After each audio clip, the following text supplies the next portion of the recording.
Welcome to my little yoga space here tonight. So we're gonna do a gentle flow class. So there'll be some flow elements to it, but in a really kind of sweet, not too intense for the shoulders or the wrists or anything like that. We're gonna kind of take it easy on the shoulders and the wrist. We'll do some shoulder openers, some little hip openers at the beginning, and then we'll take that into some kneeling things maybe and some standing things maybe. We'll see how it goes. I have a pillow, I have a blanket, I have a couple of blocks, and I have a strap. So those are props that I'm gonna have near me so that I can use them. So the ways that, like, if you don't have yoga props, like standard yoga blocks, yoga straps, yoga bolsters, those sorts of things, just get something that will extend the length of your arm, like a scarf or a towel. Get a blanket or two and maybe a few throw pillows, and that should probably serve for in all the ways that these props will work. So what I'm going to do is I'm going to put a pillow down on the floor. I'm going to lay over this pillow so that my spine is lengthwise down the pillow. So this is a rectangular pillow, so the spine will go long. If you have a square pillow, you can turn it on the diagonal so you get a longer line, or you can just leave the square and it'll just cover your shoulders. You might want a second pillow for your head if you want to keep your head at the same level. I'm going to use this blanket underneath my legs because I think I'm going to do a butterfly with my feet, with my legs.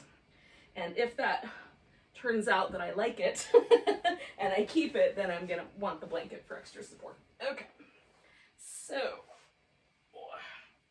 depending on whether I've got a rolled up blanket under my back or I've got a couple of pillows under my back, I sometimes have to adjust where the bottom of that object is. So if the pillows are really squishy or I use a blanket, I like it to come down at least to the bottom of my rib cage, and then sometimes a little bit lower into the curve of the low back feels nice, so you'll have to test that out.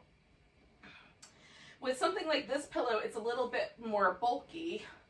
I'm going to go just a little bit higher than the bottom of my ribs, just to the bottom of the shoulder blades, or in between that and the waist is kind of a good spot for it. And then, yeah, I think I'm liking the butterfly with the legs, so I'm going to keep that.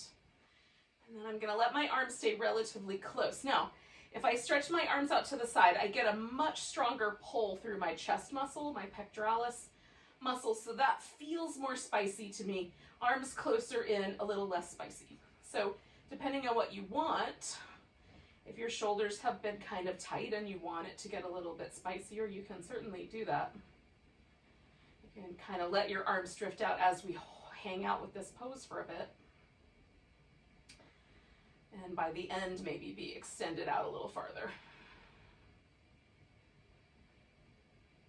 And once you've settled yourself physically into your yoga pose, then check in with the breath and get focused where you are. So I do this kind of like outward, inward movement. So first just notice like the texture of the mat underneath my body, wherever the pose is. Like sometimes it's just your feet that are touching the mat.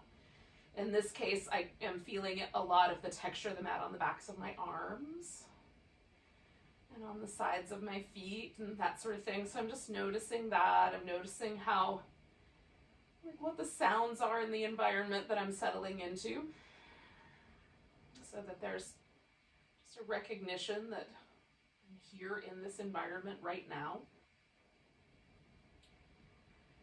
And I will occasionally get distracted by my environment. There are moving pieces, other living creatures that share this space, and so I might get interrupted from time to time.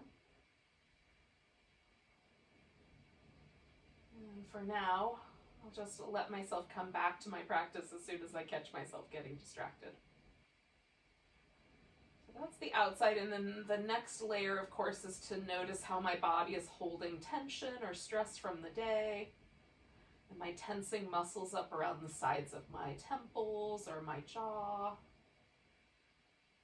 or the shoulders, and can I let some of that kind of habitual stress tension go?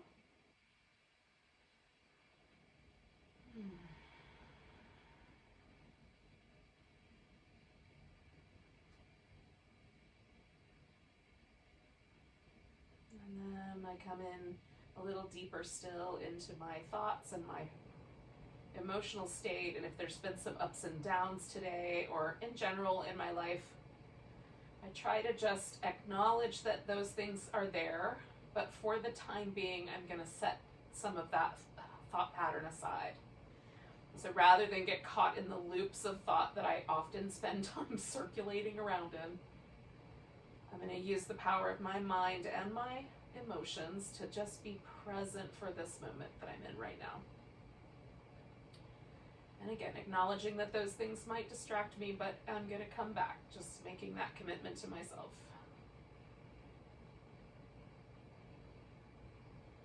And then I just come back to my breath. The breath is the tool that gets us into the present whenever we get distracted.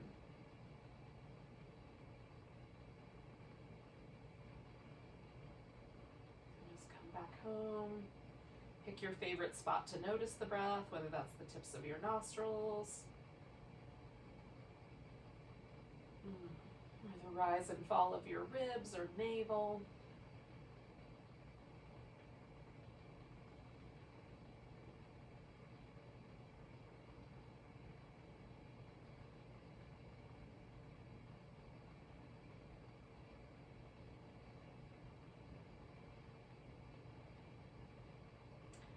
It took me a lot longer to describe that whole process than it generally does for me to check in with it, but that's sort of the process that I like. So just kind of acknowledging the present moment as it is, wherever I happen to be finding myself. And sometimes if I practice yoga outside, there's different, components. If I'm practicing in a yoga room, there's different components. So we're just acknowledging all the things, right? Wherever we are in life right now. So I'm going to do 3 more breaths, but I am going to make one change, and that is that I'm going to raise my arms over my head because there's this little extra stretch in my tricep, so I'm going to go for that for a couple breaths here. And if that's not a place in your body that's particularly tight, you might do something else. For me, that's a tight spot in my arm. So I give it just a little extra love.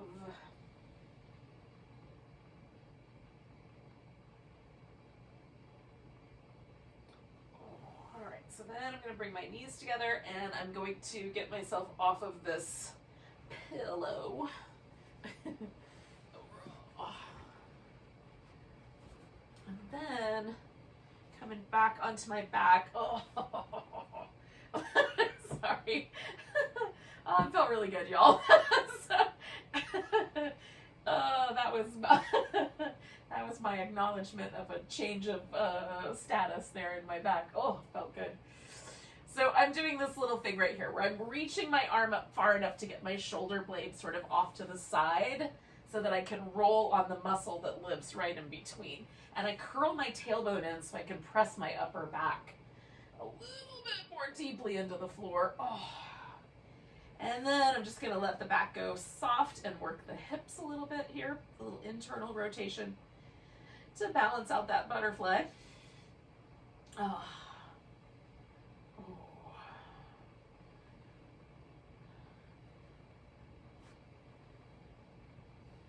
Alrighty, so here we are. So I'm gonna do, I think I'm gonna do the hips first, and then I'll do some extra shoulder stuff. So I'm gonna do these little moves with the hips. It also includes a little bit of core work, but we'll get to that. So when we're doing the core work, put your hands behind your head, kind of press your head back into your hands, because we're gonna fire up this upper portion of the abdominals. But there's a tendency to try to lift from the neck. We're actually going to try to keep our neck really neutral and curl up just using the abs, okay? So this kind of just a little opportunity to check in with these upper abdominals. We'll put that together later with our boat pose of the day, but in any case, starting out, we're going to leave the head resting. Lift the toes of one of your feet. I'm going to start with my right leg. And then just glide the foot out as best you can, as smooth as possible.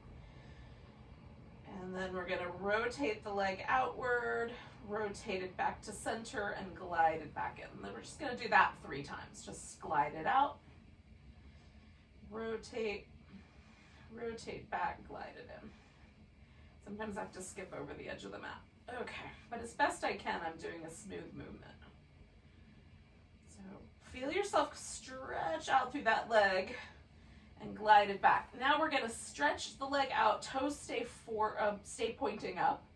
Really reach, like you're trying to stretch all the way up to your armpits, and then we're gonna curl the leg in and do the little upper abdominal curl, okay? So stretch the leg out, bring the leg in, curl up. Stretch the leg out, bring the leg in, curl up. Now, that might have been 3. I'm gonna do one more because I wasn't counting. Now we're gonna do an external rotation. So we're gonna stretch the leg out, rotate out to the right, so the toes point a little to the right, then we're gonna bring the elbow towards the knee, right? So straight up and down, stretch the leg out, rotate to the right, bring the elbow and the knee toward each other. Good. And then one more time, straight up and down, stretch the leg out, rotate it to the right or whatever your leg is, and then coming back. All right, we got one more pattern. This is gonna bring us into a twist.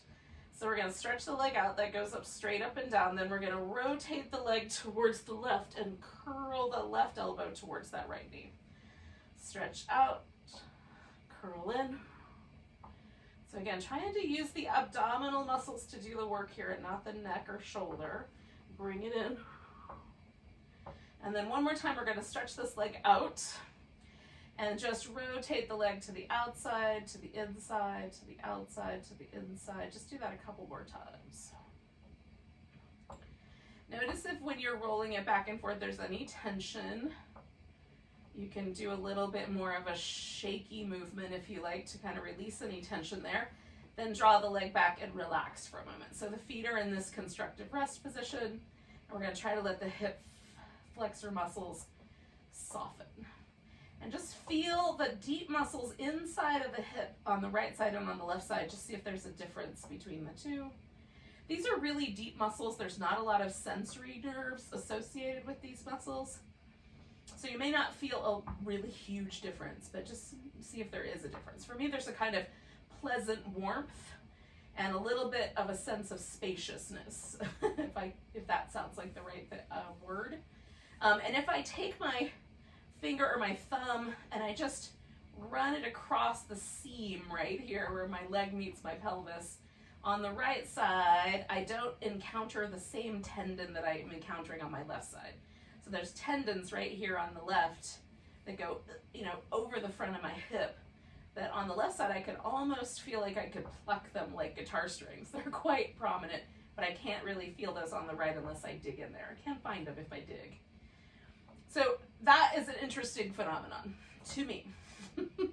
I'm gonna see when I do the left side if that changes, right? So I've just taken a little barometer of the body situation, taken the temperature here. All right, so now I'm gonna take the left leg and do the same thing. So we're just starting with the movement of the leg. So we'll go out, rotate to the outside, rotate back to the middle, bring it back, okay? So stretch it out, rotate back to the middle, bring it back. Stretch it out, rotate back to the middle, and then bring it back.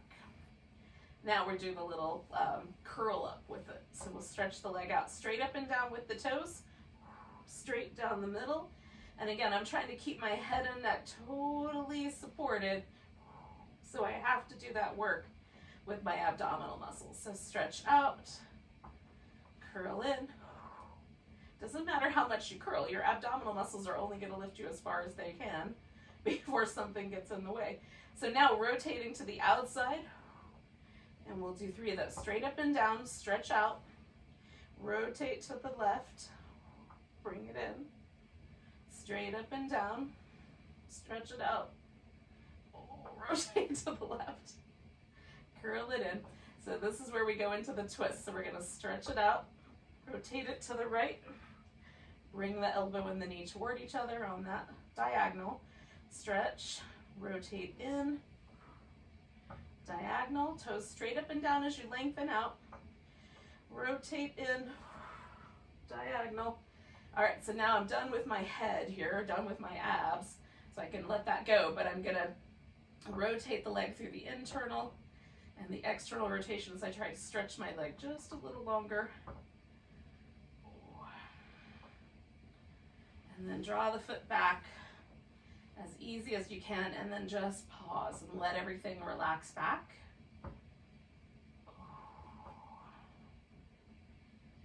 I do this almost every day because my hip flexors tend towards tightness, and it releases any tension that I might have been holding in my hip flexors from the day. So those little guitar string tendons on the left have gotten deeper. They're still there, but they're much deeper in, so that there's less tug on this portion of the muscle, so it's not pulling as tight on that tendon. So this is just an opportunity to create some balance, right? So now all of the hip openers that I do, or any of the yoga poses that I do, I'm not fighting this tension that was already there. I've gotten a little bit of a release. So similar idea is we're going to do some movement for the shoulders. So you just want to make sure you can reach your arms all the way up over your head, okay, without running into anything. Now, if you have an injury in your shoulder and it's tricky to move the shoulder through a full range of motion, just stop wherever it's appropriate to stop. So reaching the arms down, we're going to reach up toward the ceiling, keep reaching out towards the corner, all the way up and over your head, and then we're going to come all the way back. I thought I had room, and then there was a block in the way. Oh. Okay, so the whole way, we're stretching through the arms and then just rising and lowering, raising, and lowering the arms through all of this range of motion. And I like this because you really do feel how the shoulders and the arms kind of fire up to move the arms through the range of motion, how different muscles are responsible for different portions of the movement. Oh, and it feels neat to kind of clue into that. So one more like that.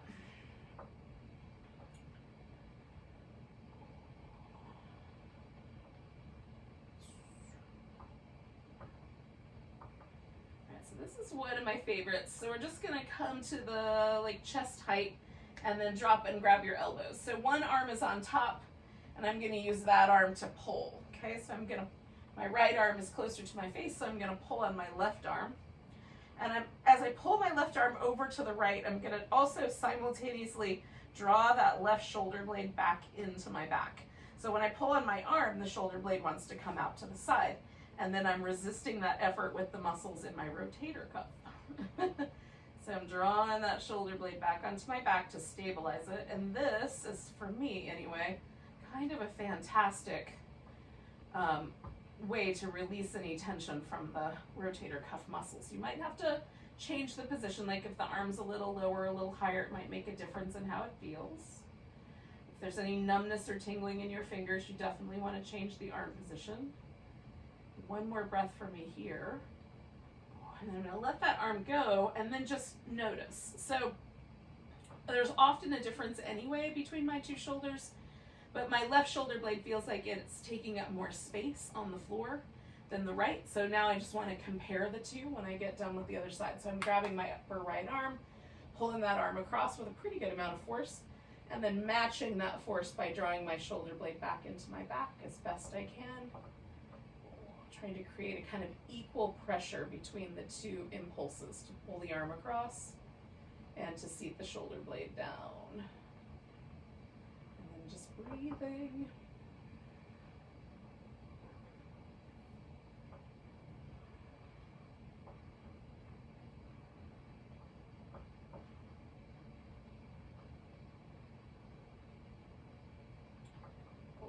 Alrighty. One more breath. Let that go.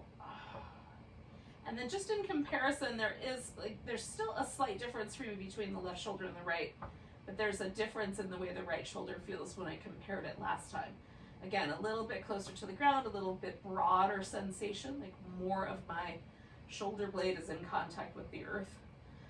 It's kind of cool. So notice it for you. See if it's something that you like. And then we're going to take the hips up into a kind of a bridge shape.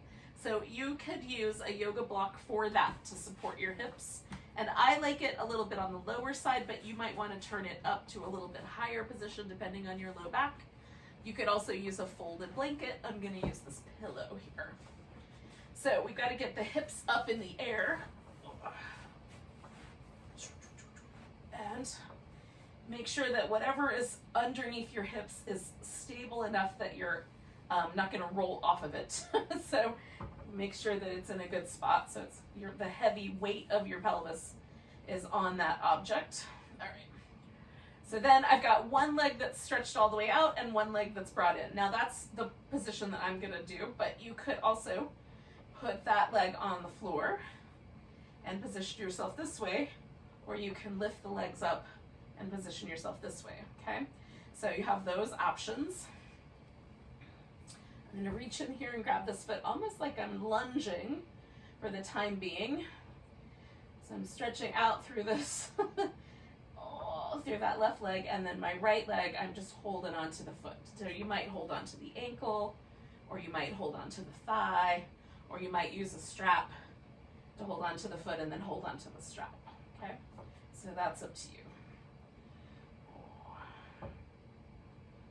And then I'm kind of actively, so again, that little hip flexor release that I did earlier, hopefully is going to facilitate a little bit more hip flexor release here.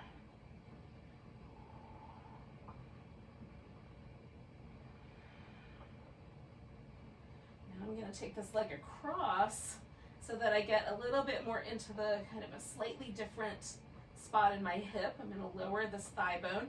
I want to be careful of my knee, keep the knee and the foot aligned so that I'm not causing any trouble for my knee joint. And I keep my foot flexed for that reason as well, because it helps protect the knee by just securing those two lower leg bones in place.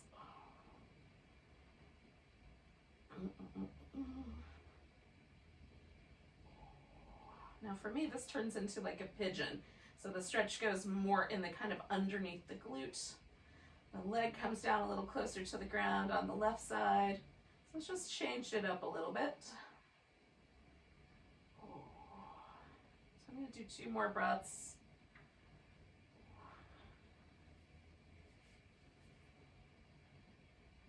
And then I'm going to let go here, put my right leg down first, and then put my left foot back into place. And then after a little bit of windshield wipering, just to make sure I was re-secured on the bolster, I'm just pausing for a moment to feel the 2 legs, to notice how is there any differences? Does it feel good?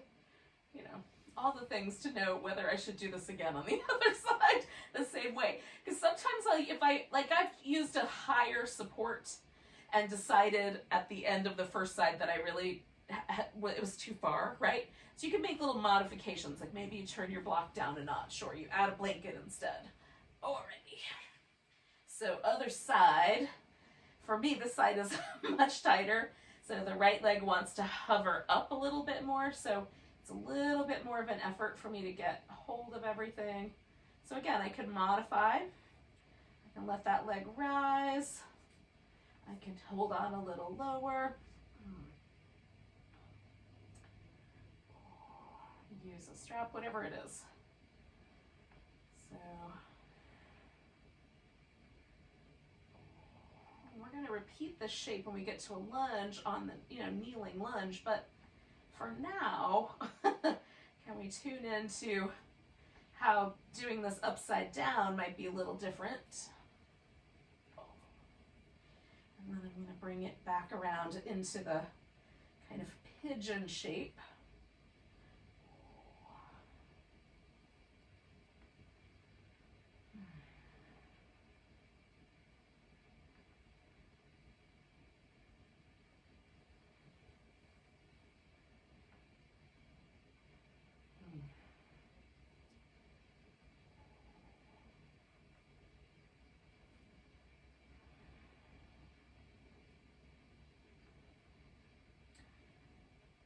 I'm going to do about 2 more big deep breaths.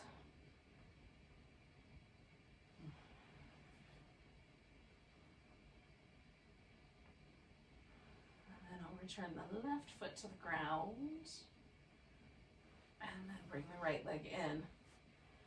Ooh. Now I'm done with this object underneath my hips, but I'm not quite done, just kind of relaxing for a second. So I'm going to stay with the pillow, but if that's something that bothers your low back, you can certainly slip it out earlier and stay there. Just giving my giving my hips a moment to kind of pause. All right. So we're done with the stuff I want to do on my back right now. So hopefully you guys are down with some change up here. Oh, my legs feel like they're about 4 inches longer. They're not, but like I wish they would be, but feels nice to get close anyway. All right. So I'm going to come to a kneeling position. I'm just kind of taking my time. I'm letting my head get adjusted to the change. Now, I'm going to eventually do a lunge, but I'm going to start with some little cat shapes. I might do a little child's pose. So I invite you to kind of move in a way that you think is nice. If you'd like to do some down dog or something like that, you can definitely do those.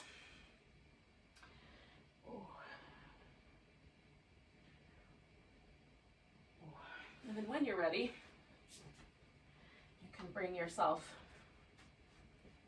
to a lunge. Now, I'm going to do this lunge in a couple of different setups. So I'm going to start as upright as possible. Okay, so I might, sometimes I hold onto the furniture, sometimes I put a hand on my knee and a hand on my hip. You can put your arms overhead if you'd like. Sometimes I like that. Sometimes I just like to be more casual with the shoulders. Ooh.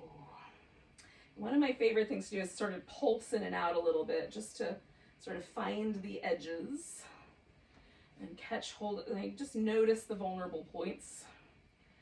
And then I'm going to pause for a moment, add a little twist to this.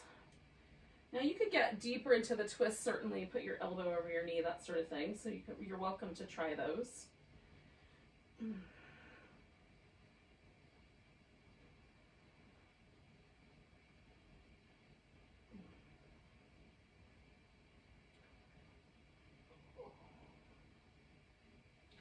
I'm going to come back to the center and get a little lower. Now I'm going to stay on the inside edge, but more pointed forward initially. So just putting my hands down, and you could rest on the floor, but I'm trying to essentially line my torso up with my thigh. That's kind of my goal at this point. So the blocks work really nicely.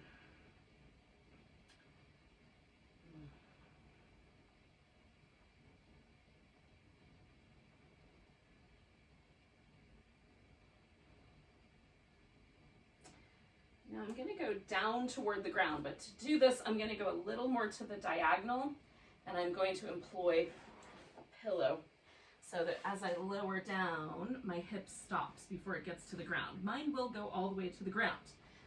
But I have discovered that that causes trouble for my other hip socket, so having something to get in the way is good. So you can do that with or without. You can use the blocks if you want. Whatever you've got at your house, pillows. I'm just staying here for about 3 more breaths. And then I'm going to back myself up the same way I went in.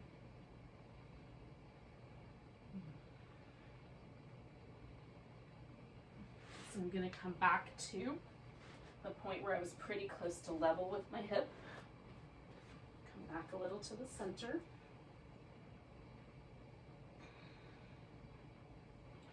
And then I'm going to come all the way up. Now, once I'm here, I'm going to make a little change because I'm going to turn my foot inward. So now I'm facing more the side. And then I'm going to take this leg out straight. And you can do this with your toe up like that. I like my foot down. And I just find the angle that works best. And then we're going to fold over here for a little gate pose. So we've got this whole side kind of stretching out. again. I'm going to do a couple different iterations of the gate pose. This is the first one. And then I'm going to let myself sit down. Now, if that doesn't feel like it's something your knee will go for, you can take this leg out from under you.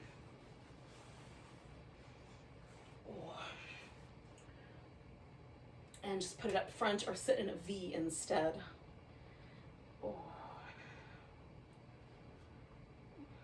And again, this is the gate pose also, but now I'm sitting down. It's a very different sensation in terms of the way the stretch happens. So just finding the right amount of stretch for yourself, side stretch with this pose, whatever version you're up to. Now I'm going to come out of here, bringing that leg around. Ooh. And then just pause for a moment.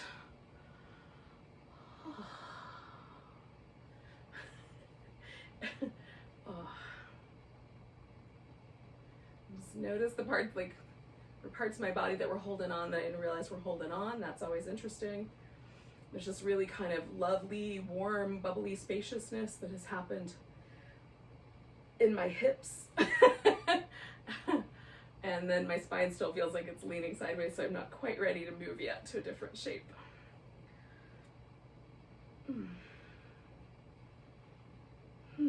Notice what's true for you though, yogis. All right. So I'm going to do that whole thing again, but on the other side. I invite you to do the same, should you wish to. Accept that idea. Now I'm going to turn this way because it'll be a little easier. When I come into the gate pose, I won't be facing the wrong way for you guys. So, bringing my left leg up, finding the lunge, you know, in the more traditional sense of a lunge.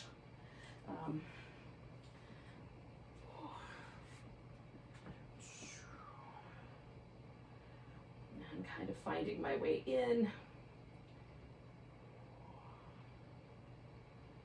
Again, I like to test out the waters, kind of find the point of the lunge where it's not going to too far, like there's not too much sensation, there's just the right amount, and then I'm going to add the twist here.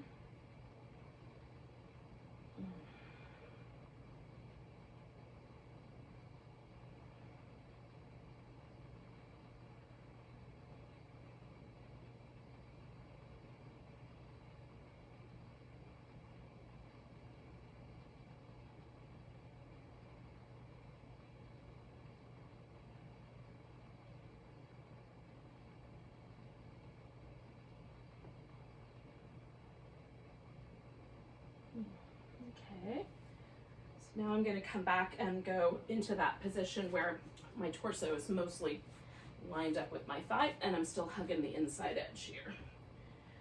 So, just finding that version of the lunge.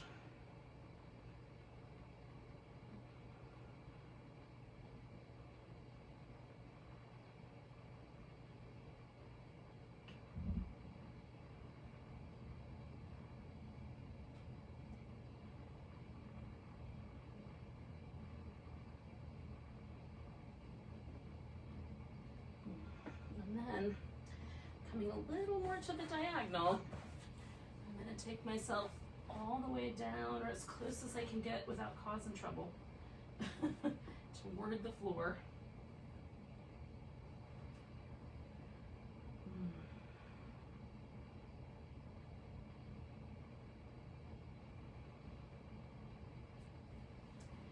And take some nice deep breaths here. Notice, like, if things tighten up or your jaw starts to tense up or it feels like you're gripping in your hips, this might be appropriate to back off a little bit and not go so low. Just turning a little to the diagonal might be enough.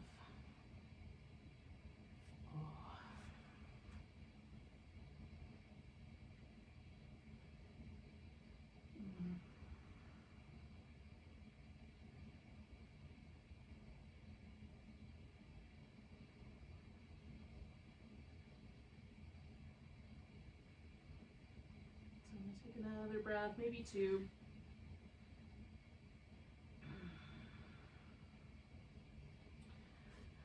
I'm gonna try to back myself up through those same positions. First one a little more to the inside.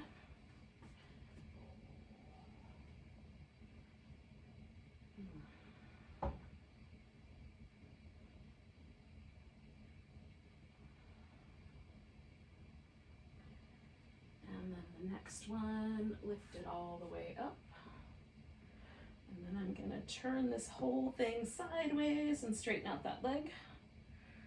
And take the gate pose. So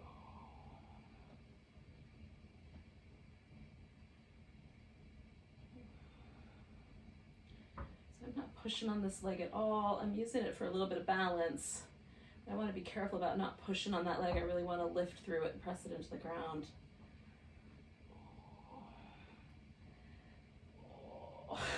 It's feeling nice. One more big breath there. Oh, and then again, I'm going to sort of set myself down into this lowered version of the gate pose here.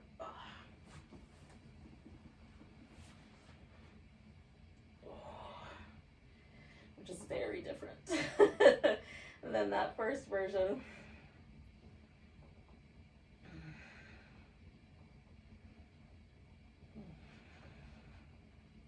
And again, you can take that leg and put it in any position that's going to work out. A V position works even. Definitely changes it, but it's still a good variation.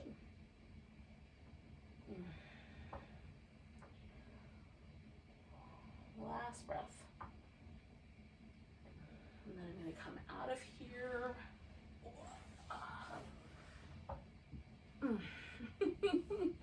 See where that landed me.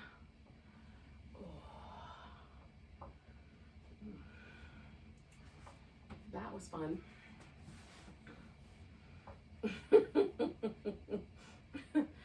Oh. So again, I'm kind of giving myself a little bit of space to just feel the impact.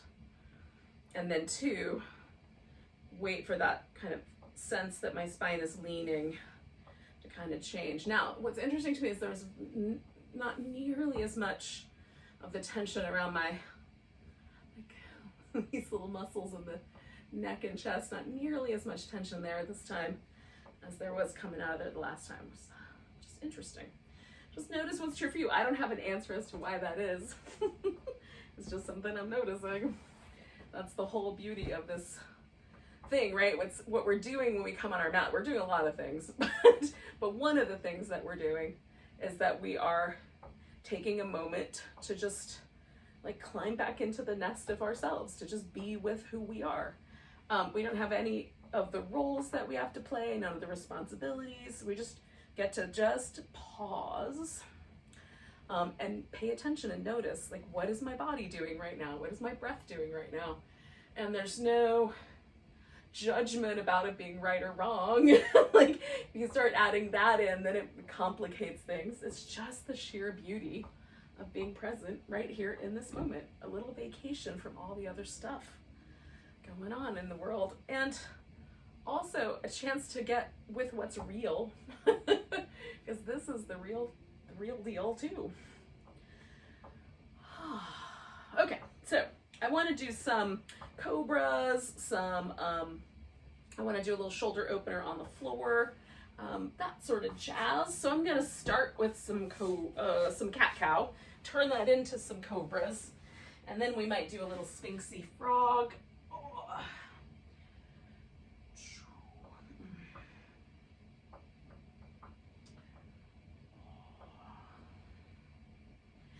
Okay, so I'm going to make sure I've got a strap within easy reach, because I'm going to want that in a minute, and you can decide whether you want to do it or not. It's an optional step. All right, so lengthening out the legs, press them into the floor. I do these little baby cobras to start with. I'm not going very far. I'm just warming up the spinal extensors, all right? And my glutes and the muscles in my legs that I really want to power up to lift me. Cobra's not meant to be a push-up. We're not supposed to push from the arms. The arms can stabilize us once we lift, press down, stabilize, hold a little bit higher.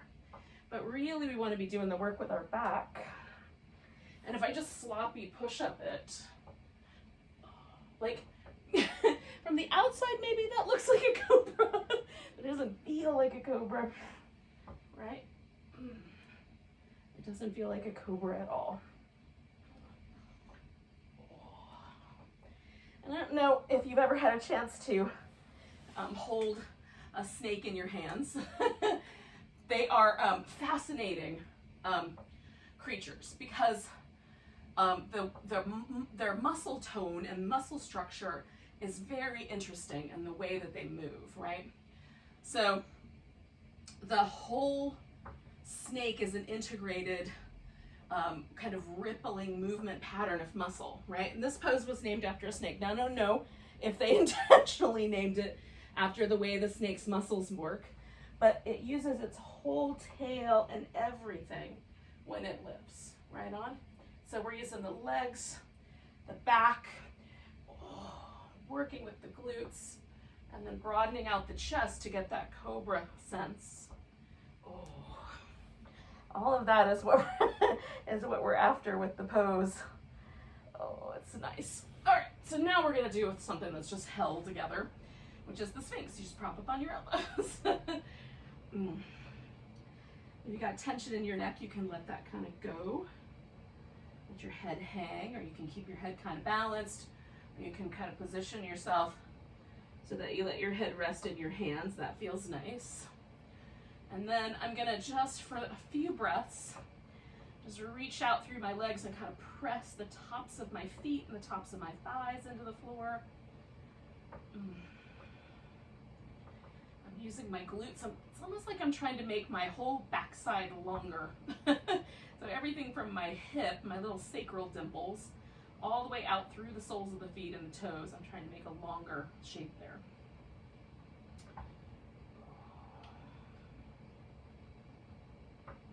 And this is different than I do this with yin. With yin, I let everything get soft to try to let the glutes relax. But right now, I'm really working hard to keep those engaged.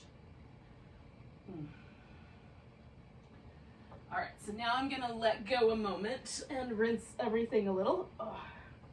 I'm gonna hook my right foot up with the strap so that I can hold onto the foot. You might be able to just reach back and hold your foot, so you may not need the strap. I find the strap very helpful. Okay, so coming back to this shape, so I'm gonna bring my foot closer to me, and this lets me kind of hold it up over my shoulder, which I like. And then the other, this is one version of the frog, is to bring the foot closer to the buttock. And then I can do the other kind of pose that's often called frog on the other leg. So I get two frogs for one. Maybe one's a frog and one's a toad. You guys tell me when we're done what you think. Oh. Now for me, the quads are super tight. It's a super sensitive area. So I'm feeling that in my quads, which is where I want it, not in my knee. So if it's in your knee, let your foot get farther away and try lifting the leg a little bit, or stretching the leg out and pressing your hip into the floor so that it's not in your knee, but definitely around the hip and the thigh.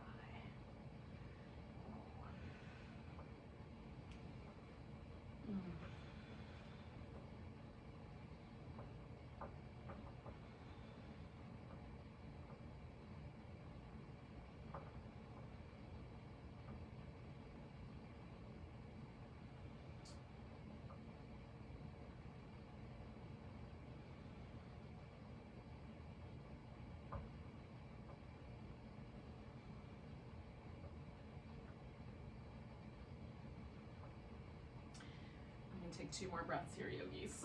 It was just finally getting good, so hopefully it was for you guys too. All right, so now I'm gonna let go with this leg, and this leg is going up over my back. So before I do that, I'll slip the strap off, and I'm gonna take my right arm and extend it out to the side. So my palm is up and my arm is a little lower than my shoulder. Then I'm gonna take this leg all the way over behind me. So I've rolled onto this arm. And then I need a headrest, so I'm gonna use this pillow for tonight. And then I start by adjusting my arm. What I do not want in my arm is any numbness or tingling in my fingers. So if I feel numbness or tingling or even a burning sensation in my fingers or in the top of my shoulder, I need to lower my arm bone in relationship to my shoulder. Okay, I use this hand as kind of like a kickstand because sometimes I feel like I need to roll forward a little bit to take the pressure away from the shoulder, and sometimes I want to use it to tilt myself back to apply the pressure. So you can decide. Your arm can also go around behind your back, and sometimes I enjoy that as well. So you get a little extra shoulder opener. It's a bonus round. Oh.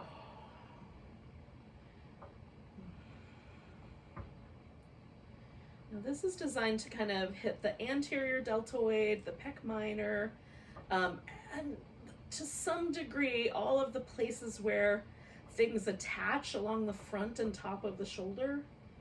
We're not working the rotator cuff per se here, but we're trying to let the stuff that the muscles that tend to want to pull the arm forward, we're trying to let those stretch out here so that those muscles that work in the back of the shoulder to stabilize the shoulder blade onto the back aren't being worked against as much. Oh. So I'm going to do 2 more big breaths.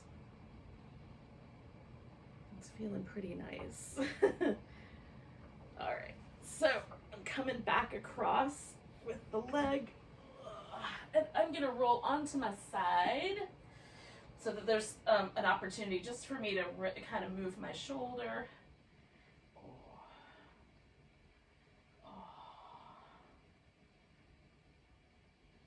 Shake my arm out a little bit, and then you just check in.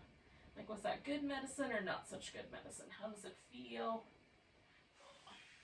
All right. Now I need to do the other side. So I'm going to lasso my left foot. I want to up that a little bit. I should have turned the other way. But in any case, I think I can make it work. Alrighty. There we go. So I'm going to do the frog on the other side as well. Oh. And then hang out for a moment. Do the other side. If you're not ready to do your other side, you can wait a little bit and then do it.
Okay, yogis. Wow. So I'm going to let this guy go. And then I'm going to do this other shoulder. Eventually. So stick the arm out, bring the leg over. And again, once I have my head resting, it's a little easier for me to do this little adjustment. And this can work where you just leave the leg position there.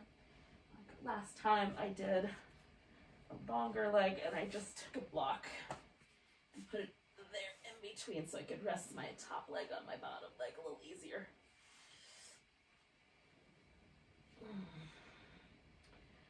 All right. Oh. So again, you just relax and breathe. Stay just a few bits.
yogis.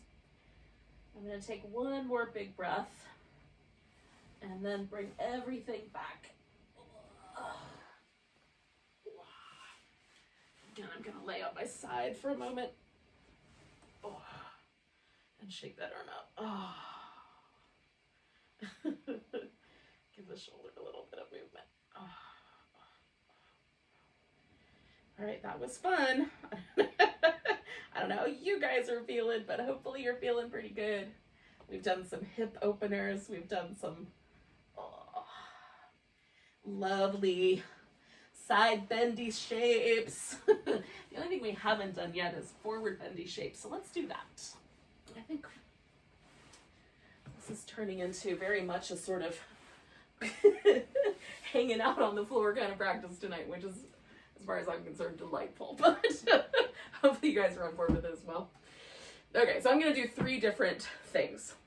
I'm going to do some things over one leg, some things down the middle, and then some things over the other leg. Now, in the pursuit of that, when I'm doing things with one leg, I have the option of folding the other leg or leaving it straight. So you could do either way, because both are great. So I've got some blankets and some pillows. I am going to put a blanket underneath my knees. That is my preference because I like a little bit of a bend in the knee. But for some people, it's better to sit on the blanket. So if that's better for you, do that. Okay. So I'm going to start by just turning towards one leg. I'm going to go with my left leg first. And that's all I'm going to do is just turn that way. And then I'm going to try to unwind a little bit any sort of pulling to the left that I'm doing with my right hip. I really want this to just be a twist for my spine. So I'm going to try to keep the pelvis mostly even, relatively level. Sometimes I do active legs, sometimes more relaxed. I'm trying to decide right now which one I'm liking better tonight. It's in the middle. Okay, so now I'm going to keep the twist, but lighten it just a little bit so I can fold over this leg. Now you can reach down and grab hold of your foot if you like. I'm going to just use some little arm rests. I am going to keep my toes a little bit pointed. I'm going to engage through the quads a bit so that my hamstrings will have a little bit of support in letting go here. Because for me, this is like a little bit of inner thigh on this side and a song about hamstrings on the other side. So depending on which choice you made, whether you folded this knee or not, it might be different.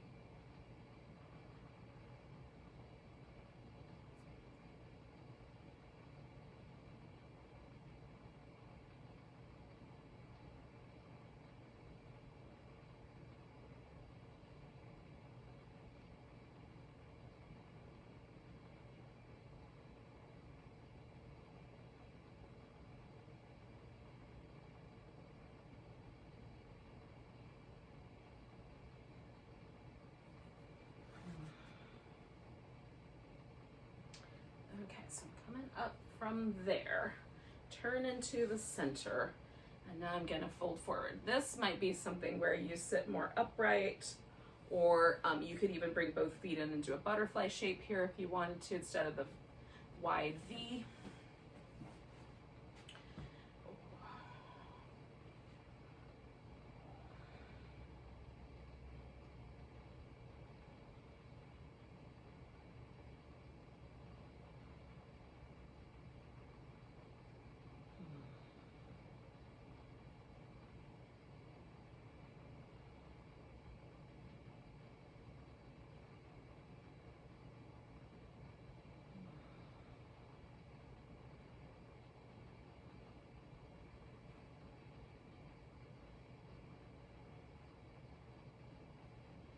I'm just doing really deep breaths and kind of watching the transition. So it felt initially like there was a little bit more sensation on the left side.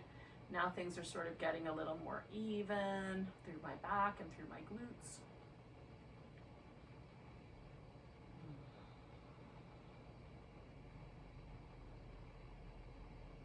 take 2 more big breaths.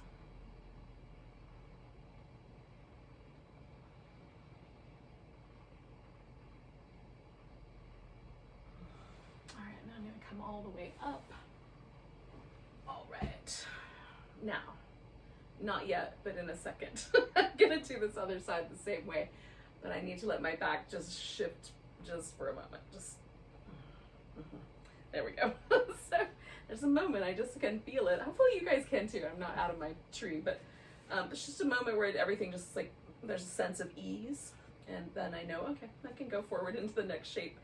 So now I'm turning, and there's a tendency again to want to lift this hip. So I'm just noticing that tendency and trying to back off enough through the twist that I'm not pulling my hip with me. Again, there's nothing wrong with bringing the hip with you. In fact, there's reasons if you have sacrum issues to want to bring the hip with you. But for my purposes, I'm really trying to just let this be a chance for me to twist in my spine. And so letting the hip help me kind of diminishes some of the spine twist.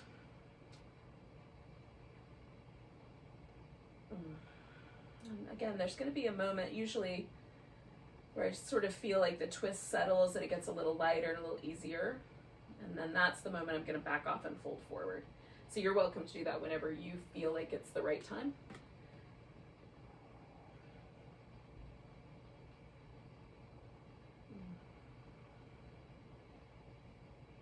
All right, so again, I'm going to use little arm rests, but you could grab hold of your foot if that feels like the thing to do.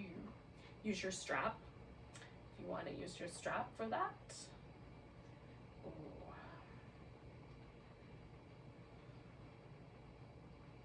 Again, I've got my toes turned up a little bit. I've got my quads active. Every now and then I'm doing just a little adjustment just to let the bones move in relationship to how the hamstrings are responding to my intensity here.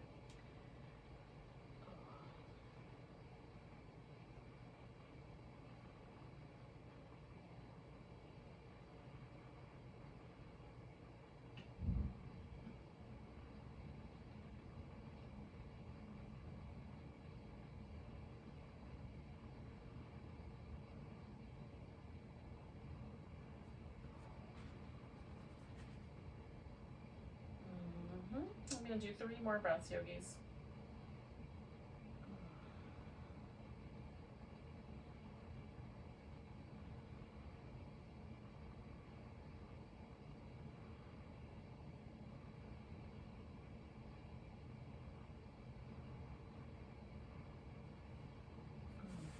Come on, back up.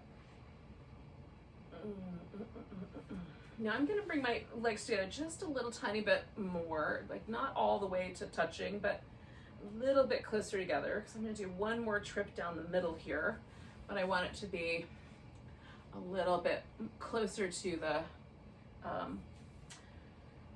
Paschimottanasana version, just seated, just forward bend. So a little bit of space because that is a little bit easier to breathe, but then also coming straight down the center here.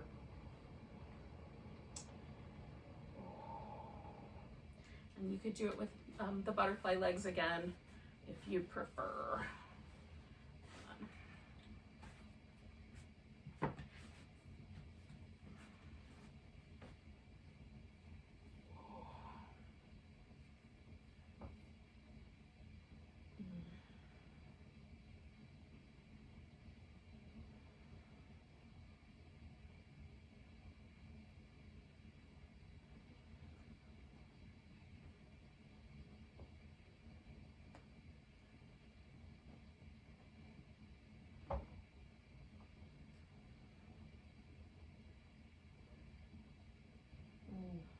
All right, yogis, I'm taking 2 more breaths here.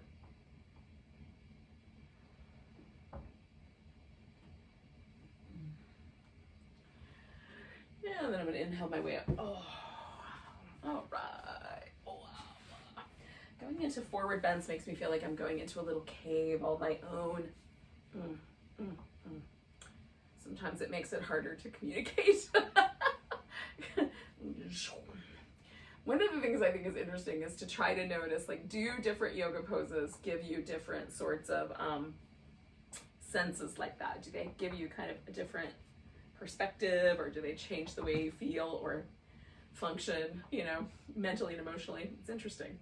In any case, may or may not be true, however that went down. Now, yogis, we are doing, or I am doing, and I'm inviting you to do with me, the 25 days of boat pose countdown to Christmas. Or for the Hanukkah celebrants, I will also be doing 8 days of boat pose for Hanukkah. We'll start that on December 10th. But for now, December 3rd, this is our third boat pose in the installment, which is a full boat. It's a big, long boat. Now we're gonna set it up like piece by piece, and then you can stay with the little pieces, or you can take the whole thing to the full level. So essentially what we're doing is we're getting ourselves as close to the ground as we can get, and we're gonna leave the low back curve in a neutral position. We're not trying to disappear or smush our low back into the floor. We just wanna support it, okay? So one of the things that you may wanna do, again, as we did earlier, is we wanna keep the neck out of it. We're not trying to pull ourselves up off the ground with our neck muscles. And because that might be a tendency, put your hands behind your head if you like, press your head back into your hands, and then you're gonna curl your torso up, and that might be enough. Feet resting on the floor, curl up, and then you can extend one leg if you like and do that version of the boat, or you can extend both legs out, and you may have to lift them a little higher or lower to find the right spot for you to manage that low boat. Sometimes I call this kayak because it fits lower in the water. Oh. And then you decide, like, how long should I stay there? And I like to challenge myself, but I also don't want to wreck anything, so the right amount for you. And then one of the benefits of that boat pose is you're already close to the ground. So you can just lay down and do the little windshield wipers or a little twist. To get yourself, you know, into a nicely settled space. Now I picked the boat pose because the boat pose warms up the center part of our body, right? We have to use our abdominals, our hip flexors, all of the muscles that hold and help support our spine and our back.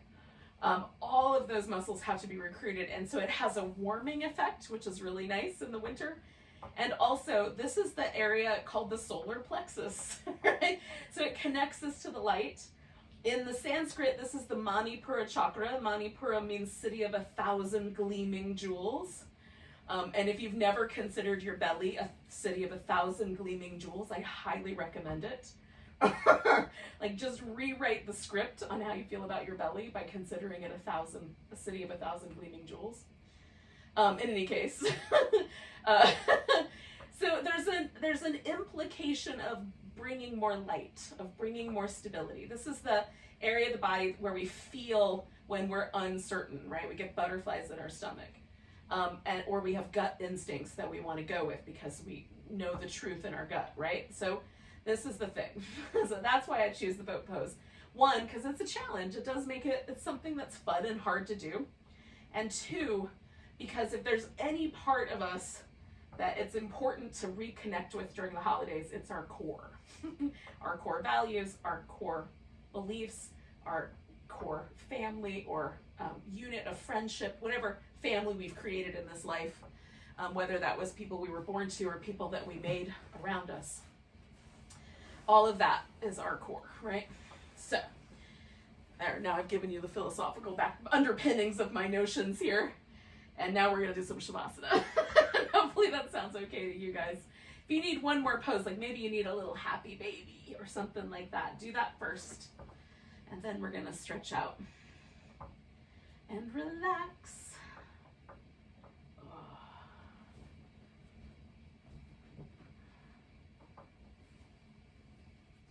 So I've got this blanket, which I'm going to do my best to spread out over my whole body because it's chilly these days.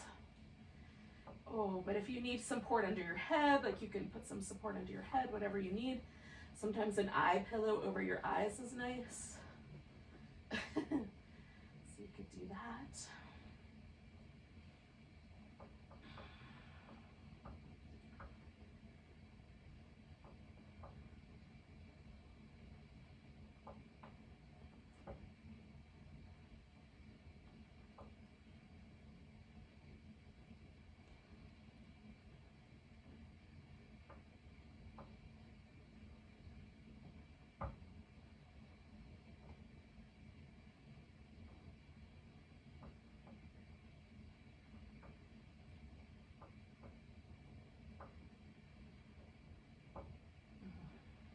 once you've let your body relax, just come back home to all of those little notions that I mentioned at the beginning. Notice the breath.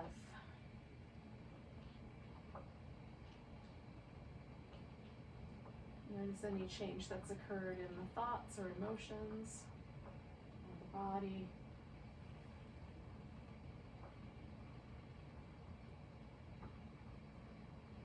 Let yourself just be centered in this particular moment in time, in this particular place, with your unique position right here over the earth.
All right, yogis, just notice your breath again.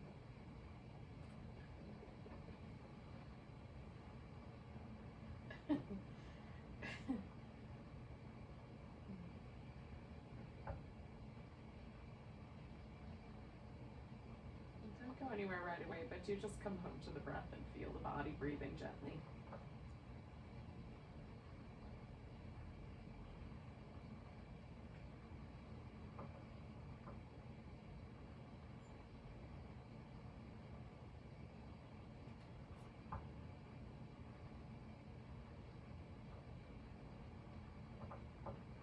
When you're ready, take a breath all the way down so you can feel it to your tiptoes. Let it go with a sigh.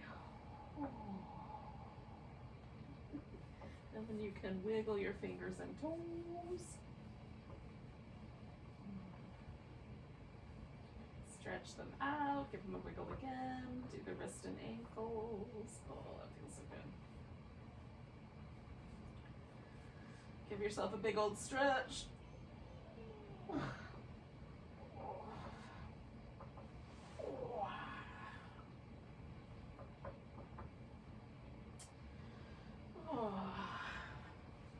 When it seems like a good idea, you can bring yourself up to a seated position. If you just wanted to stay in Shavasana for the rest of the night, I would not blame you. So we're going to take a big old breath together. Nice big inhale. Big deep sigh. Namaste, beautiful yogis. Enjoy the rest of your evening or daytime, wherever you're watching this.